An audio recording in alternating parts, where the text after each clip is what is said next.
रुक करेंगे हिमाचल के कुटलैहड़ का, जहां प्रियंका गांधी चुनाव प्रचार के लिए पहुंची और इस वक्त जनसभा को संबोधित कर रही है। पैसे करके रखे थे 80 साल की माता जी, और बेचारी जब जब मौका मिलता था वो थोड़े थोड़े पैसे रख लेती थी अपने गद्दे के नीचे कि बच्चों को देंगे, पोते पोतियां आएंगे तो थोड़ा थोड़ा पकड़ा देंगे, कुछ खरीद लेंगे बच्चे अपने लिए।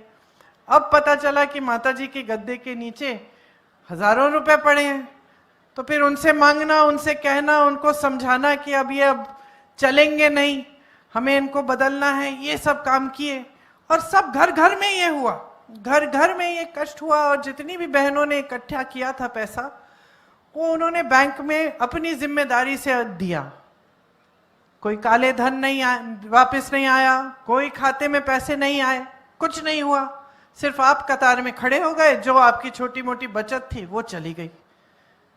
फिर जीएसटी आई, तमाम जितने भी छोटे कारोबार हैं, जो भी अपना छोटा बिजनेस चलाता था उसके लिए महासंकट कि किसमें कितना जीएसटी डालना है। किसानों के लिए संकट कि जो भी खेती के सामान है उन पे भी जीएसटी है, सब महंगा होने लग गया, महंगाई बढ़ती चली गई। लेकिन 5 साल पूरे हुए, मोदी जी और उनके नेताओं ने ये कुछ बातें नहीं की आपसे। फिर से आए, फिर से धर्म की बातें, फिर से हिंदू मुसलमान ये वो ये सारी बांटने वाली बातें, फिर से वोट ले लिए आपसे, फिर आपने आशा जता दी इनमें, फिर से सत्ता में आ गए। तो अब आदत डल गई कि जो हम कहते हैं उस पर हमें अमल होने की कोई जरूरत नहीं है, जो जनता के काम है उन्हें करने की कोई जरूरत नहीं है।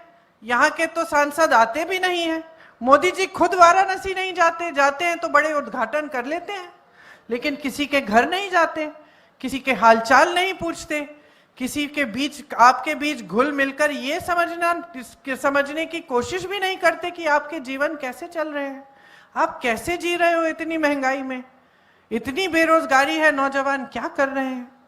उनको यह एहसास हो गया है कि जनता के सामने जब चुनाव के समय आएंगे, धर्म की बातें करेंगे, जनता वोट दे देगी तो हमें कुछ काम करने की जरूरत नहीं है। तो ये एक नई तरह की राजनीति 10 सालों में हमारे पूरे देश में हावी हो गई है।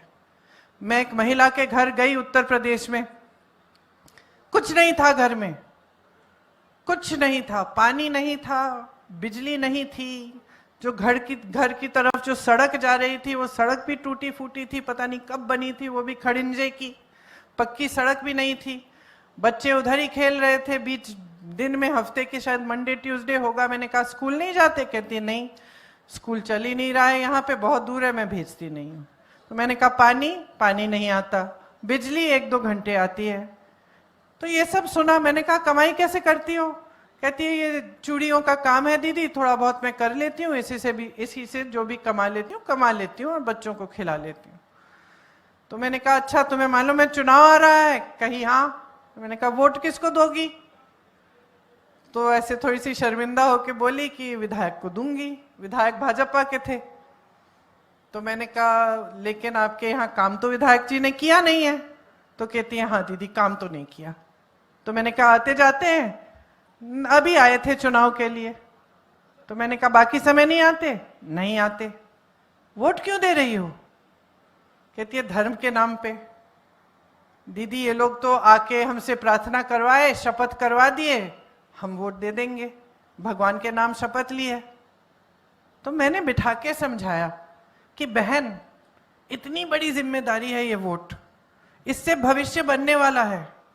5 सालों के लिए जो विधायक आएगा, उस समय विधानसभा का चुनाव था, वहां जो विधायक आएगा वो तय करेगा कि आपका स्कूल कैसा बन रहा है, कि सड़क कैसी बन रही है, पानी आ रहा है, बिजली आ रही है, वो तय करेगा।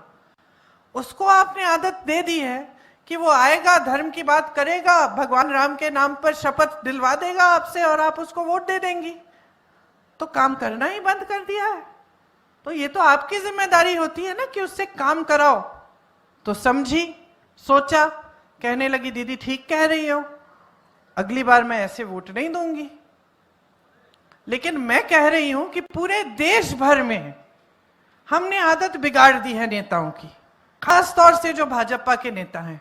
जैसे यहाँ आपके सांसद हैं, आपको दिखते हैं तो बड़े बड़े क्रिकेट के मैचों में दिखते हैं, या बड़े बड़े मंचों पे दिखते हैं, या महलों में सेठों के साथ दिखते हैं। और मोदी जी की वही हालत है। मोदी जी को आप देखते हैं, एक बाल इधर से उधर नहीं होता, साफ सुथरा कुर्ता, बड़े बड़े मंचों पे प्रधानमंत्रियों के साथ, राष्ट्रपतियों के साथ, कभी अमेरिका जा रहे हैं, कभी जापान जा रहे हैं। आपके यहां नहीं आए जब आपदा हुई?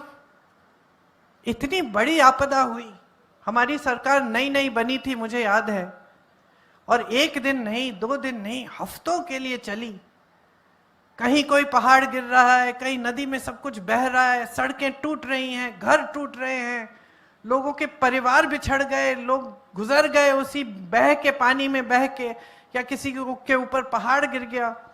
मुझे याद है, एक परिवार था शिमला में, पूरा परिवार मंदिर गया था उस दिन सुबह, बच्चे भी चले गए दादाजी दादी जी के साथ, कोई वापस ही नहीं आया।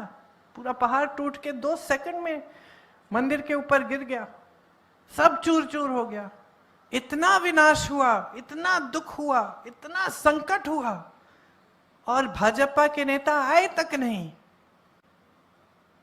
तो ये गहराई से समझने वाली बातें हैं कि ये सच और झूठ के बीच में अगर आप अपनी देखेंगे नहीं और आप पहचानेंगे नहीं कि कौन क्या है, तो देश की राजनीति भी खाई में चली जाएगी, देश का समाज भी खाई में चले जाएगा, और देश का भविष्य भी खाई में चले जाएगा। आज जितनी बड़ी बड़ी समस्याओं से देशवासी जूझ रहे हैं, महंगाई इतनी बढ़ चुकी है, हम यहाँ प्रदेश सरकार से कोशिश करते हैं कि किसी तरह से राहत मिले। ये जो 1500 रुपए महिलाओं के खाते में डालने की बात जो है, कर्नाटका में हमारी सरकार है, हमने वहाँ पे महिलाओं के लिए बस की यात्राएं फ्री कर दी। हम हर तरफ से, जैसे सुक्कू जी ने कहा, दूध के लिए MSP देते हैं, हर चीज हम कोशिश करते हैं कि हर तरह से आपको बचाएं जो देश में महंगाई है उससे, लेकिन फिर भी पूरी तरह से नहीं बचा सकते। आज अगर 1200 का सिलेंडर है तो हम बहुत कम कर सकते हैं इसको कम करने के लिए, क्योंकि कुछ चीजें केंद्र से तय होती हैं, इनकी नीतियों से तय होती हैं, और ज्यादातर जहां महंगाई की बात है, बेरोजगारी की बात है, ये केंद्र के मसले हैं। और आज स्थिति यह है कि अगर कोई त्योहार है घर में, या परिवार में कुछ, मान लीजिए किसी की शादी है और आपको तैयारी करनी है, तो आपको घबराहट होती है कि पैसे कहां से आएंगे।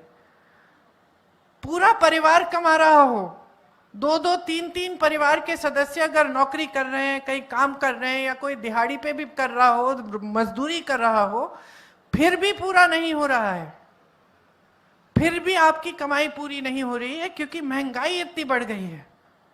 और आज आप जब बच्चे बड़े होते हैं, तो एक जमाना होता था बच्चे बड़े हो जाते थे सीधे खेती में करा देते थे काम, या कहीं मजदूरी करा देते थे। अब वो जमाना नहीं है, और खास तौर से यहाँ हिमाचल में तो कई कुछ समय से नहीं रहा है। अब तो सब अपने बच्चों को शिक्षित करते हैं, गरीब से गरीब परिवार हो, दूर दराज इलाके में हो, सबसे पहले वो चाहेंगे कि हमारा बच्चा अच्छी तरह से पढ़े लिखे। प्राइवेट में भेज सकते हैं तो प्राइवेट में भेज देंगे, ट्यूशन करा देंगे, कहीं से कर्ज लेकर बड़ी परीक्षा के लिए भी ट्यूशन का इंतजाम कर लेंगे, क्योंकि सब चाहते हैं कि बच्चे शिक्षित हो जाएं, बच्चों को रोजगार मिले और फिर भविष्य बन जाए। हम भी सुरक्षित रहेंगे, हमारे बच्चे भी सुरक्षित रहेंगे। लेकिन 10 सालों में परिस्थिति ये बना दी है देश की कि 70 करोड़ लोग बेरोजगार हैं। 45 सालों में इतनी बेरोजगारी नहीं है जितनी आज मोदी जी के राज में है। 30 लाख सरकारी पद खाली पड़े हुए हैं। आप बच्चों को शिक्षित भी करें, कर्ज लेकर बेशक उनको बड़े बड़े इंस्टीट्यूशंस में पढ़ा भी दें, फिर भी रोजगार नहीं मिल रहा है। आज IIT से पढ़ के निकल रहे हैं बच्चे, उनको रोजगार नहीं मिल रहा है। IIM से निकल रहे हैं, उनको रोजगार नहीं मिल रहा है। परिस्थितियां ये बन गई हैं क्योंकि जो राजनीति हावी हुई है देश में, वो सिर्फ धर्म के आधार पर चली जा रही है। तो नेताओं ने काम करना बंद कर दिया है, जवाबदेही खत्म कर दी है। जब जब कहीं कहीं आंदोलन होता है या कोई आवाज उठा लेता है, उसको दबाने का काम।